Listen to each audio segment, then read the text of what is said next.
Who'd have thunk? Judge Berman goes on and on and on about what a terrible crime Dharun Ravi committed.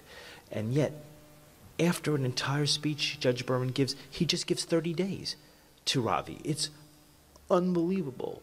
30 days is pretty much a slap on the wrist. To think that Dharun Ravi gets 30 days plus probation, plus the opportunity to do community service with the same smugness, no doubt, with which Ravi sat in the courtroom, it's really, really unthinkable.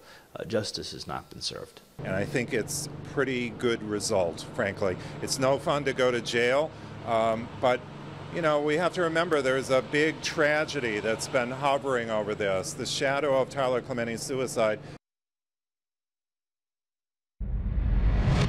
And for more reaction to the verdict, let me bring in former governor of New Jersey, Jim McGreevey, whose perspective on this I think is fascinating. In that, Governor, you know, I saw one thing you wrote about it, and you're a much more tolerant person than me, because prior to sentencing, you said it would be wrong to send Ravi to prison for two reasons. One, prisons don't work and won't cure Ravi of any bias against the LGBT community. And two, Ravi's not the only one to blame in America, particularly the gay community ought to be a force for transcendent change, not merely eye for an eye punishment. This was a kid who maybe he's a college kid and all the rest, but still, he built an audience to try and surreptitiously recorded an encounter, built an audience to try and embarrass, among other things, the late Tyler Clementi. 30 days in lockup and a fine, to me, you know, he got off pretty easy. I think, you know, the purpose of the op editorial that I wrote was that prison, and right now I work with women in prison, and you know, maybe it's part of my sense of what prison and jail does or doesn't do, but very rarely does prison or jail change anyone's heart or mind or soul. And so I think what Judge Berman did is, and I have the privilege of knowing Judge Berman very well, is that he sentenced him. He's putting him in jail for 30 days.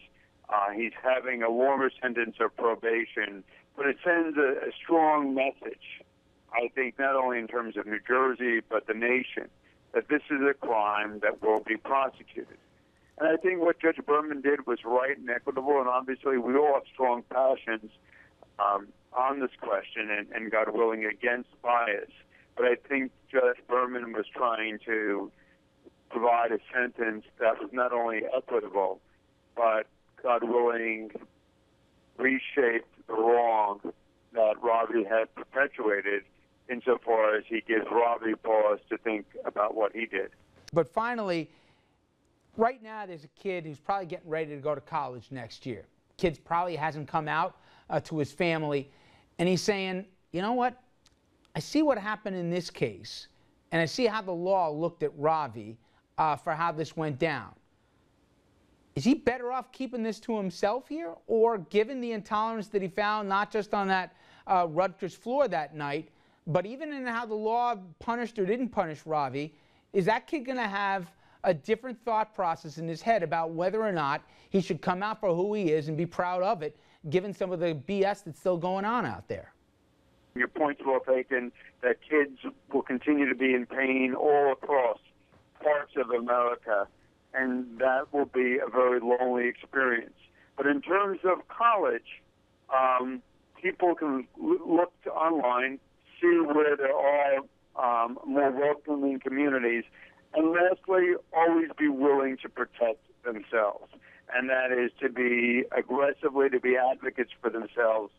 You know, part of that is not living in the closet, because the fear of living in the closet enables you to become a victim under the worst circumstances, and that is claiming your own identity, coming out.